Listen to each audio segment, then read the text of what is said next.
नमस्कार, मैं वैष्णवी शुक्ला। आप देख रहे हैं एक्टिव भारत न्यूज। आइए चलते हैं कुछ खास खबरों की ओर। मोदी के नेतृत्व में किसानों का हित। चंद्रशेखर।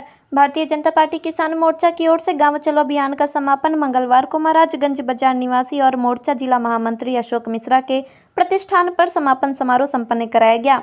मुख्य अतिथि किसान मोर्चा के जिलाध्यक्ष ने कार्यकर्ताओं को संबोधित करते हुए कहा कि मोदी है तो सब कुछ मुमकिन है। आने वाले समय में किसानों का हित सिर्फ भाजपा में निहित रहेगा। दावा किया कि वर्तमान केंद्र व प्रदेश सरकार जो संकल्प लेती है उसे पूरा करने की क्षमता रखती है।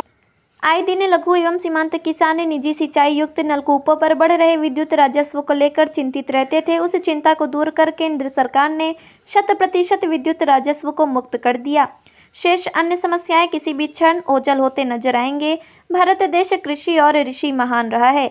कुछ कथित लोगों के कारण देशवासी गुलामी का दंश झेलने के लिए विवश थे, लेकिन मोदी योगी की जोड़ी ने समय रहते देश हित का निर्णय लेकर एक बार फिर देश को सोने की चिड़िया बनाने का संघर्ष अब साकार हो चुका है। किसान एकता के साथ मिशन 2024 को सफल बनाने का संकल्प दोहराया। पदाधिकारियों ने अतिथिजनों का माल्यार्पण कर स्वागत किया। इस मौके पर विद्याशंकर पांडे, दयाशंकर मौर्य, दीपक तिवारी, धनंजय दुबे, राजकुमार सरोज, नित्यानंद दुबे, सुशील मिश्रा आदि रहे। आइए रुख करते हैं भदोही की ओर और देखते हैं ब्यूरो चीफ अब्दुल वाहिद की रिपोर्ट। 12 फरवरी से हम लोगों का शुभारंभ हुआ। हमारे मित्र हैं, हमारे छोटे भाई दीपक तिवारी जी बढ़ावना, इन्हीं के ग्राम सभा से हम लोगों का शुरुआत हुआ और आज यहाँ महाराजगंज मंडल हमारे भाई सुशील मिश्रा जी के यहाँ समापन हुआ। इस कार्यक्रम में सर मुख्य रूप से किन किन बिंदुओं पर चर्चा हुई? किसानों को, ग्रामीण के लोगों को कौन कौन से लाभ मिले? यहाँ देखिए, किसान और गरीब के लिए हमारी सरकार सारी योजनाएं ला रही हैं और कार्य भी कर रही हैं। पहले कांग्रेस की सरकारों में बड़े बड़े नेता आते थे, वो बड़े बड़े मंच बनते थे, ऊंचे भाषण दे करके चले जाते थे, लेकिन कोई कार्य जो है नहीं करते। तो आदरणीय प्रधानमंत्री जी की सोच थी कि योजना ऐसी निकाली जाए जो हमारे किसान भाइयों के बीच में गांव गांव जाया जाए। जब तक देखिए धरातल पे आप जाएंगे नहीं, तब तक सही समस्या सामने नहीं आएगी।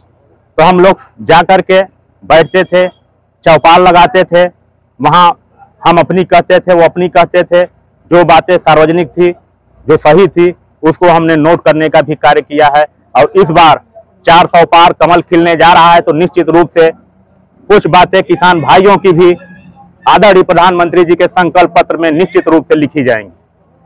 आज यात्रा का समापन हो रहा है, यात्रा का अनुभव कैसा रहा, कितना सफल मानते हैं? यात्रा तो 100% सफल था।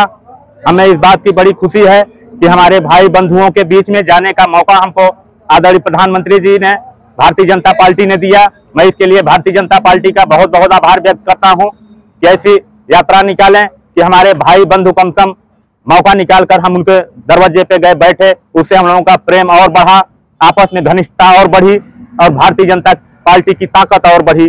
और निश्चित रूप से हम लोगों ने किसान सम्मान निधि, आदरणीय प्रधानमंत्री जी की ऐसी योजना थी, जिस गांव में जाते थे सीना तान के किसान कहते थे कि भैया हमको भी जो है मिलता है किसान सम्मान निधि, हम भी अच्छे से अपना जो है खेती बाड़ी जो है देख पा रहे हैं, हमको भी प्रधानमंत्री जी की योजना मिलती है। इस बात का गर्व जो है महसूस करते हैं किसान।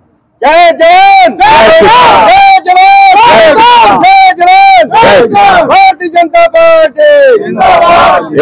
एक चीज मैं और कहना चाहूंगा कि भारत में किसान सम्मान निधि 23,000 करोड़ जो है आदरणीय प्रधानमंत्री जी दे चुके हैं और उसका लाभ हमारे भारतीय किसान बंधु 9 करोड़ जो है ले चुके हैं। 9 करोड़ किसान भाइयों को किसान सम्मान निधि मिल चुका है। ये बहुत बड़ी बात है। ये पहली बार संभव हो पाया है भारतीय जनता पार्टी की सरकार।